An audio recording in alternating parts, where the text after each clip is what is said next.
Hello! Well, my first foray into YouTube home brewing videos, so please bear with me. Had a blog going for a while now, dundeebrewing.wordpress.com, but I haven't actually made it onto the video screen thus far. I haven't used my BlackBerry playbook to make this video because I don't think my phone's really up to the job. So, because the BlackBerry playbook, you can't actually see yourself on the screen while you're doing the video. You can't use the camera that points towards you if you're making a video call, etc. So, I'm actually flying blind here, sitting in my pants stuff, so I hope it works. I hope you can get all of me, bulky as I am, into the frame. So, on the blog last time, if you're an avid reader, which I hope you are, you will have read about the wine kit that I'm doing. Here it is. 30 bottle Chardonnay wine kit. Well, 30 bottles if you want 11% wine, I suppose, which is fine for what it is, but for me, I wanted something a bit stronger. Now, I've done you'll notice that the hydrometer is actually hitting the deck on the trial jar there. That's because I poured a little bit into a glass to try it to see what it tastes like. There's no F-pack in here at the minute, there's no flavouring, that's the flavouring for the Chardonnay.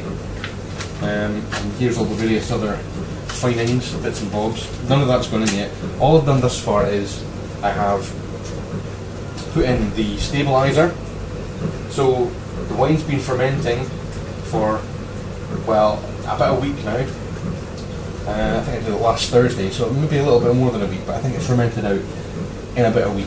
But I've left it in the fermenter because I'm a bit of a lazy bastard sometimes. Now, so I put the stabiliser in, and the instructions now say to whack in, that doesn't use the word whack specifically, the F-pack, which is the flavour pack. It's strangely enough called Pack D Chardonnay F-pack, and I know that means it's the flavour pack, but I suppose if you were an out-and-out novice, you probably wouldn't know that, so hey. Now, let's see what it says.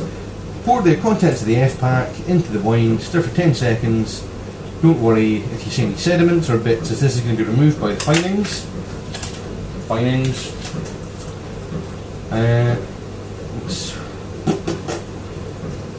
Right, okay. Give it a blast. Okay, so shove this in.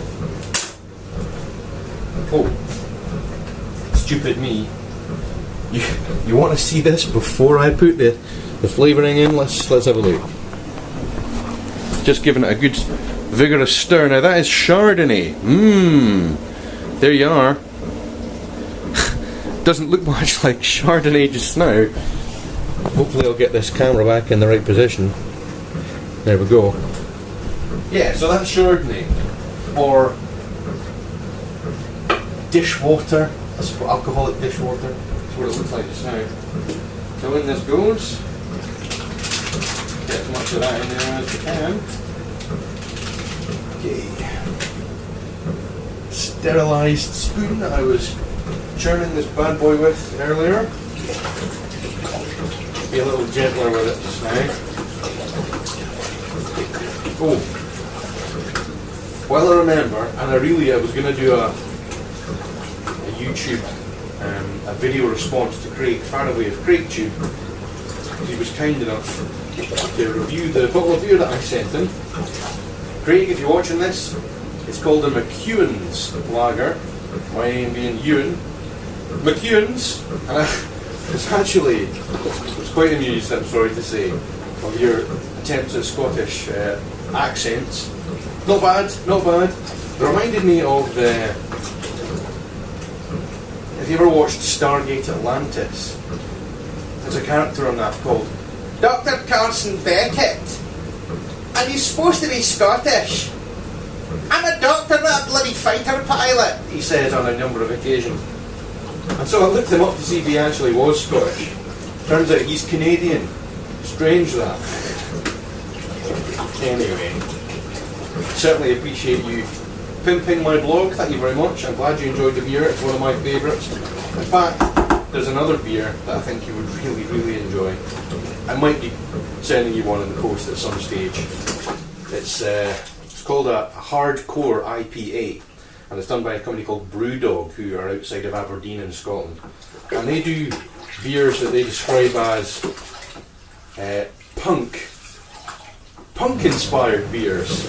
Beers with big-ass flavours, baby.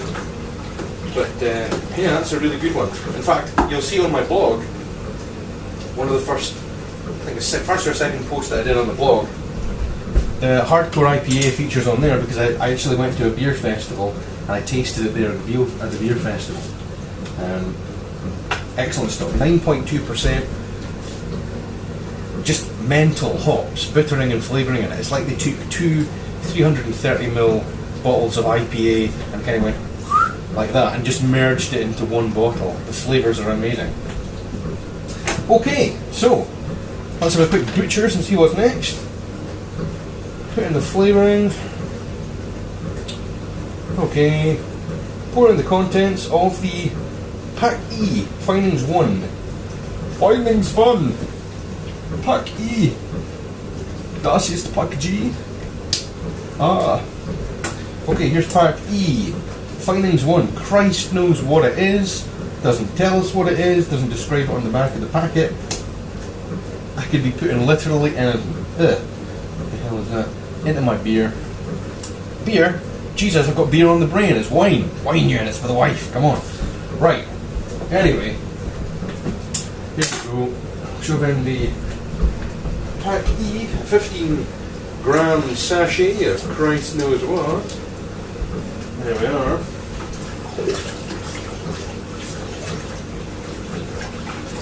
Oh yes. Gentle stir. Whatever the hell that means. Gentle stir. Stirring gently. Gentle stir. For 10 seconds apparently. And there we are. Sorry. So, now we've got to leave that for, I think it's an hour. Stand for 1 hour. Yep, so stand for 1 hour. Not me personally, and you don't have to stand with me for an hour. Stand the vine for 1 hour! Schweinhund! Right, stand it for 1 hour. Then we put in this one, and we stir it gently once more for 10 seconds. Then we leave it for an hour. Then we finally shove in this bad boy, and we again. Oh no, we don't leave it for an hour that time. Put in this one, leave it for 24 hours. And it says leave it on a kitchen worktop, etc. Because you're gonna siphon this bad boy. And I believe I've put some pictures of well, I suppose I'm going to say everyone knows how to siphon, but not everybody knows how to siphon, of course.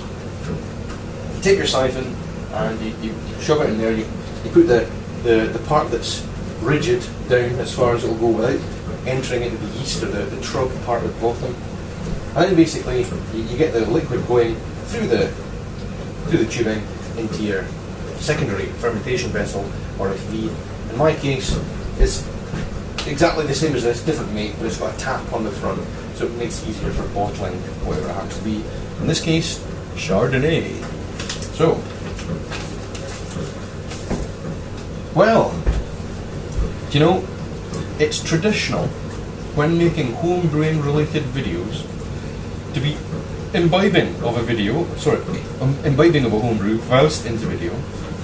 But my wife, Swimbo, as she is known on the homebrewing forums, and in the homebrewing circles, I believe that the wife is also referred to as the Swimbo, she who must be obeyed, anachronism, she's gone out for the night for a drink with her friends. So I've dropped her off. I'm going to be picking her up later, probably well after midnight, and she'll probably be well drunk. So it's her night to go out and have a drink. Regrettably, because I'm driving later on, I'm going to have to break with tradition and not have a drink whilst making this homebrew video. Please, muchos apologios. Well, this is my, as I say, my very first YouTube video where I do a piece of the camera.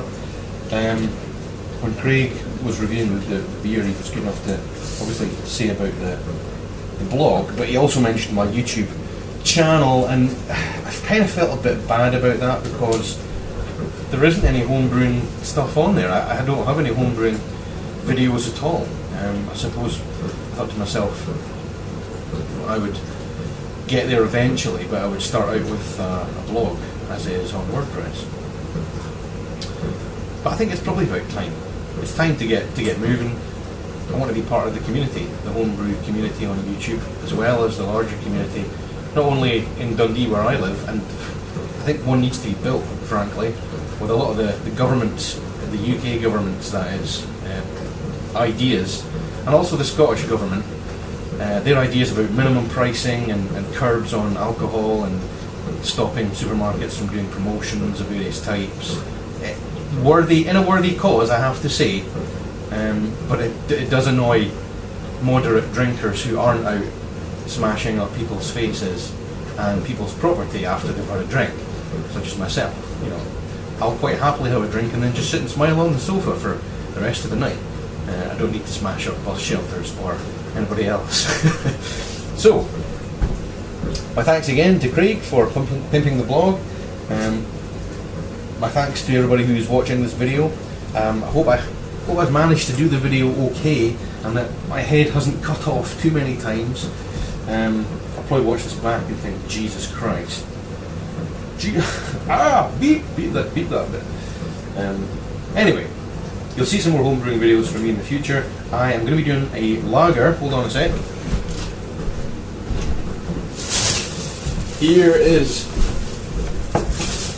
Here's the lager I'm going to be doing. So it's a bog standard Cooper's lager, all the way from Australia. G'day. I've also got, now this is new, not many people may have seen this, Aramis hops from the Alsace region of France. Alsace region of France, Aramis hops. Doesn't mean a great deal to me yet because I'm a fairly novice homebrewer, but apparently it's 8.5% alpha acids. Whatever that means, I have no idea. But I want to improve on this. So essentially, I feel that if I just put sugar into the kit as it's, even if it's just dextrose into the kit, I'm going to come away with something that is lacking in body. And although lagers and pale ales aren't really supposed to have huge amounts of body, I don't know, I want mine to taste like it's something that I've ordered, like a cask ale that I've ordered in a pub, in a bar. Maybe that's a tall order coming out of the kit. I would like to move on to partial extract brewing. I'm thinking about doing something like that in the future. I suppose basically, because I've got the grains, I've got lager malt here. Lager malt, crushed lager malt. That's the stuff. I'll probably use a couple of 100 grams of that, soak it up, steep it in the water, then strain that off into another pot, and then we'll boil up some of the Aramis. We'll get ourselves a nice enhancement brew, if you like, and then we'll just follow the standard kit recommendations. And into that as well, we're going to be putting some Brew Enhancer 2. Now, Cooper is one of my favourite companies. Cooper's, if you're watching this, please don't take this as criticism, because it's not. It's just, I suppose branding is branding, and the branding guys have to do what they need to do because they think that's what dumbass home brewers want to be, that we need it to be this simple. But Brew Enhancer 2, as opposed to Brew Enhancer 1. Now, Brew Enhancer 2 is dextrose, which is just brewing sugar, light dry malt, and maltodextrin. So dextrose is a simple sugar that is more easily eaten by the yeast, and allegedly, over and above table sugar, white table sugar, will produce less of whatever toxins that give you hangovers. So apparently when you put Tate and Lyle sugar into a brew, the yeast eats the Tate and Lyle sugar, and as part of that process it splits. the sucrose into fructose and dextrose, and that process creates a byproduct that's basically what gives you a hangover. Allegedly, that's what gives you a hangover. I think it has something to do with the alcohol as well, frankly. But anyway, so this has dextrose in it, light dry malt, which is just a spray-dried version of this, without the hops in it obviously, and maltodextrin, which is a non-fermentable sugar, which doesn't actually have any flavour, but should give mouth feel and body, which is what I'm looking for to your brew. So I'm opening with that, some steeped lager malt, some steeped, and I'm looking at some dry hopping as well. I'm definitely going to boil some of this up and steep some of this. I'm also considering dry hopping. Not sure about that. I'm not sure if dry hopping. I'm not sure if it's too much. It's too much. I don't want to make a lager that tastes like an IPA necessarily. Hold on a second. So what my idea was, the last time I did a dry hop was the ESVA, and again, if you've read the blog, you'll see that the ESVA had a muslin bag, which was basically half of a cloth. My wife bought me a cloth in a local store, 70 pence, and I cut, it was actually 2 of these sheets that were sewn together all the way around, and all I've done is I've cut it all the way around. It gives me 2 sheets of muslin, and then I basically put my hops in the middle, gathered it all up, got a sterilised cable tie, and gathered it all up and tied it, so that I then had my little parcel of hops. And Cooper's recipe for the ESVA said to put that just on top of the brew, just dump it on top of the brew, and I was expecting it to soak up some of the liquid and sink, and then subsequent flavouring to be had from that. As it happens, it stayed on top of the brew for the entire ferment. There's a nice flavour of hops to it. There's a little aroma of hops to it as well. I don't really have any baseline because I've never made an ESVA as denoted, as described in the Cooper's website. I've never made one of those without the dry hopping, so I've no idea if it's just a waste of bloody hops, to be honest. So I was thinking, some of the guys on the forum, jimsbeerkit.co.uk, that I use, mentioned that a lot of guys will weigh down their muslin bag with something so that it goes into the brew. Now I was thinking that's not a bad idea. So excuse me while I kiss the sky. No,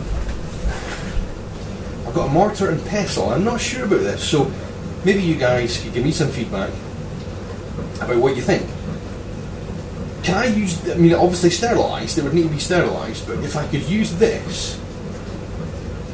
And I've got another one of these muslin. I've got a couple more in the loft actually of these muslin cloths. So it wouldn't be a case of having to wrap this around this and somehow fannying about trying to get hops underneath it, etc. It would be a sealed unit, and I would cut one side off, slide a sterilised this into it, so that's weighted. Then put my hops in, then seal off that corner with a sterilised cable tie, and then boom, into my FV. Just drop it, and there you are. And that would have enough weight in it to keep it down. Do you guys think that would be okay? I mean, I don't really know. I mean, it's just stone. It's pure granite. There are tiny little, nooks and crannies and stuff in it, just because it's a piece of natural stone, I suppose. I suppose as long as it was sterilised long enough. I've got VWP, I've got denture cleaner that I use. You'll have seen that in the blog as well if you've read it. And I've also got some of this as well, which you may have also seen in the blog. Sterilising fluid. Highly concentrated. That's not bad. I thought this would be more cost effective than the denture cleaner, but to be honest, there's about just under half a bottle left, and I've done like a couple of brews. And admittedly, maybe I'm using a bit much of it. I just don't want any nasties getting into my brew. So, give me some feedback in the underneath. I see Craig do that on YouTube. Just underneath there, guys, if you can, or well, yeah, that's probably the best idea. I was going to say email me, but hey, leave a comment on my blog or however you want to do it. So something else that's going to be coming up. My wife, we're probably not going to video this because I'm not sure how comfortable she would be going on YouTube, but we're going to be doing a cider, and it's going to be her cider, okay? And we're using this. We're using apple and raspberry juice drink. We're using about, let's see, we're using about 6.5 litres of this. No, we're using 6 litres of this. As well as that, we're going to be using some organic pure apple juice that I got reduced from a supermarket, 30 pence UK. Oh, and also, sorry I have to keep going off camera here. So this, my old favourite friend, Tesco Value pure apple juice. 56p for 1 litre. So basically get some of that, get some cider yeast, a couple 100 grams worth of sugar, and 7 days later you have cider. And it tastes just as good as, or better even, than the cider you can buy in a can. So, that's what's coming up. I'm going to be giving that a bash. It's going to be a little difficult maybe trying to get all the aspects. Craig Tube, he's really good at his video editing. Regrettably, I have no such skills, I'm afraid. So it's going to be pretty basic stuff. Basic brewing, Dundee brewing, basic video editing. Well, let's be honest, no video editing. So if I didn't get this right, you probably will never see it. So, thanks for watching, guys. Cheers. Now, how do you turn this bloody thing off?